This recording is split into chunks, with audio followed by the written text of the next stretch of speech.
बिस्मिल्लाहिर्रहमानिर्रहीम। अस्सलाम वालेकुम स्टूडेंट्स। जी स्टूडेंट्स, बात करेंगे MGT 504 के लेसन नंबर 2 की, लेक्चर नंबर 2, ऑर्गेनाइजेशंस। ऑर्गेनाइजेशन क्या होती है?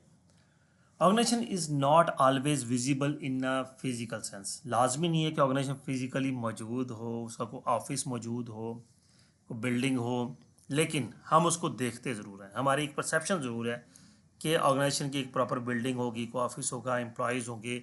अब देखें, जो ऑनलाइन ऑर्गेनाइजेशन मौजूद हैं वो भी तो हैं, उनकी कोई फिजिकल ऑफिस नहीं है लेकिन मौजूद हैं। Everyday presence of organisations are part of daily life such as hospitals, government agencies, schools, universities, businesses and goods services, banks, police and fire department। ये सारी ऑर्गेनाइजेशंस हैं। अगर हम ऑर्गेनाइजेशन को डिफाइन करते हैं तो वो क्या है जी?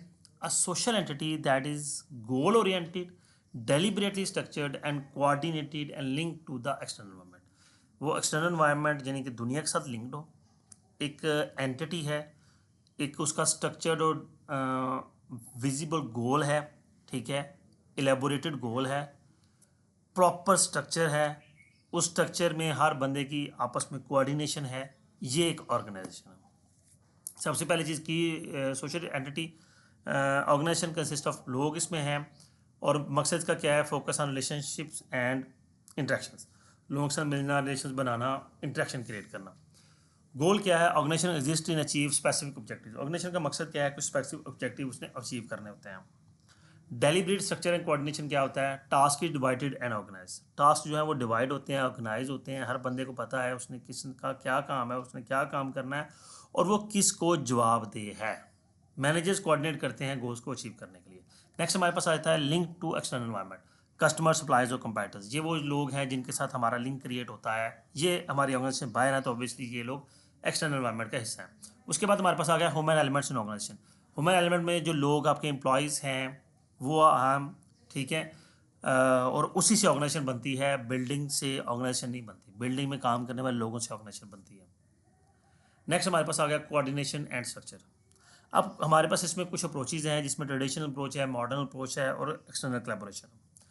ट्रेडिशनल अप्रोच में क्या है? Work divided into departments, clear hierarchy, hierarchy clarified हो, मुख्तलिफ डिपार्टमेंट्स में वर्क डिवाइडेड हो और हर बंदा अपने उस लिहाज से काम कर रहा हो। मॉडर्न अप्रोच क्या है कि greater horizontal coordination, cross functional teams, flexible boundaries between departments.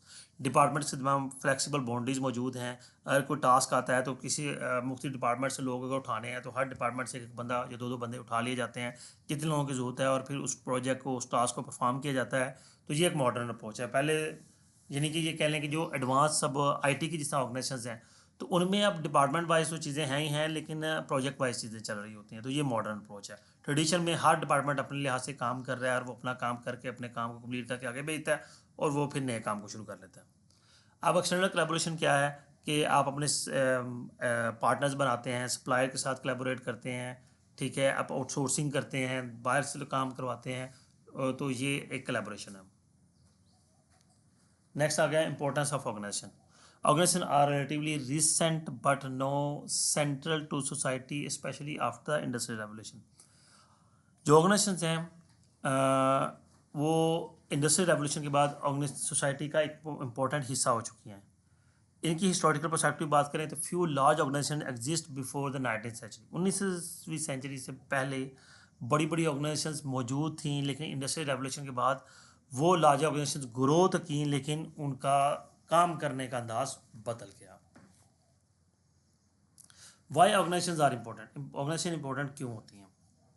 अब बात करें आप कि ऑर्गेनाइजेशन का मकसद क्या है? गोल्स अचीव करना, कंबाइन रिसोर्सेज कंबाइन करना, मनी, लोग, टेक्नोलॉजी, और फिर उसका उनसे गोल्स को अचीव करना। किस तरह अचीव किए जाते हैं? क्या किया जाता है? गुड्स बनाई जाती हैं, सर्विसेज प्रोड्यूस की जाती हैं, improve efficiency through better process. दिन ब दिन एफिशिएंसी को इम्प्रूव किया जाएगा, कंपैरेटिव प्राइसेस, लो प्राइस पे चीज़ बनाने की कोशिश की जाएगी ताकि अपने प्रोडक्ट को मार्केट में कम्पीट किया जा सके। फिर facilitating innovation, encourage new ideas and improvements. नए आइडियाज़ को, इम्प्रूवमेंट्स को इनकरेज किया जाता है और यही इम्प्रूवमेंट दिन ब दिन हमारी प्रोडक्ट को मार्केट में एक स्ट्रेंथ देती हैं कि हम अपनी प्रोडक्ट को इम्प्रूव कर रहे हैं दिन ब दिन। और use of modern technology organization के अंदर जैसे जैसे टेक्नोलॉजीज़ आ रही हैं, अगर तो ऑर्गेनाइजेशन उसको उनको अडॉप्ट कर रही है तो वो मार्केट में मौजूद है। अगर वो उसको नहीं कर रही तो वो मार्केट से एलिमिनेट हो जाएगी। अब देखिए हर चीज़ कंप्यूटर बेस्ड दिन ब दिन होती चली जा रही है, ऑटोमेशन आ रही हैं, एआई टेक्नोलॉजीज़ आ रही हैं, तो जो ऑर्गेनाइजेशन को अडॉप्ट नहीं करेंगी वो मार्केट से एलिमिनेट हो जाएंगे। जैसे ई कॉमर्स प्लेटफॉर्म है तो ये भी एक एडवांस टेक्नोलॉजी है। Adapting to environment, respond to changes such as globalization, जैसे ग्लोबलाइजेशन आ रही है ऑर्गेनाइजेशन को अब चेंज के साथ रिस्पॉन्ड करना ज़रूरी हो गया है, वो नहीं करेंगी तो वो काम नहीं कर पाएंगी। फिर आए तक क्रिएटिंग वैल्यू, वैल्यू क्रिएट करना बड़ा ज़रूरी है। Organization create value for owners, owners के लिए वैल्यू क्या क्रिएट होगी, प्रॉफिट्स, कस्टमर्स के लिए quality products with low pricing, employees के लिए जॉब सेटिस्फेक्शन और ग्रोथ, ये वैल्यू क्रिएट है जी। चैलेंजेस कौन कौन से होते हैं, organization must handle workforce diversity, organization के लिए जो चैलेंज है सबसे बड़ा वर्कफोर्स डाइवर्सिटी है, एथिकल इश्यूज हैं कि अब जिस ग्लोबलाइजेशन है तो हर कंट्री के एथिक्स जो हैं वो डिफरेंट है, तो आपको उनका वर्कफोर्स एनवायरनमेंट डिफरेंट है, कल्चर डिफरेंट है, एम्प्लॉयज़ की सोच डिफरेंट है, एम्प्लॉयज़ की मोटिवेशन का लेवल डिफरेंस है, वर्क कोऑर्डिनेशन डिफरेंट है। तो फिर इन ये सारे चैलेंजेस है और इन सारे चैलेंजेस को फेस करते हुए प्रोसीड करना ये एक मैनेजमेंट चैलेंज है। फिर नेक्स्ट हमारे पास आता है role of organization in society. और सोसाइटी में ऑर्गेनाइजेशन का क्या रोल है कि shape economic and social life, जो एम्प्लॉयज़ हैं उनकी सोशल लाइफ, ऑर्गेनाइजेशन की अपनी सोशल लाइफ, ऑर्गेनाइजेशन सोसाइटी में क्या कंट्रीब्यूट कर रही है, किसी को हेल्प कर रही है, को मामलात को, जिस तरह अक्सर ऑर्गेनाइजेशन बड़ी ऑर्गेनाइजेशन हैं उन्होंने एनजीओज बनाई हुई हैं लोगों की फलाह बहबूद के लिए, तो दिस एंड दैट। फिर role of managers, design organization for effectiveness, manager का क्या रोल है कि ऑर्गेनाइजेशन को इस तरह से डिज़ाइन करें कि वो बेहतर काम कर सके, रिसोर्स को प्रॉपरली इंश्योर किया जाता है कि फुली यूटिलाइज हों, कोऑर्डिनेशन के साथ यूज़ हों और दिन ब दिन ऑर्गेनाइजेशन की जो परफॉर्मेंस है बेहतर हो और एक प्रॉपर स्ट्रक्चर जो है वो जनरेट हो। जी स्टूडेंट्स, ये हमारा लेक्चर नंबर 2 था। अब डायमेंशंस ऑफ ऑर्गेनाइजेशन डिज़ाइन पे बात करेंगे इंशाल्लाह नेक्स्ट क्लास में। उम्मीद करता हूँ ये लेक्चर आपके लिए अंडरस्टैंडिंग का। वीडियो को लाइक कीजिएगा, कमेंट कीजिएगा, अपना ख्याल रखिएगा। अल्लाह हाफिज़।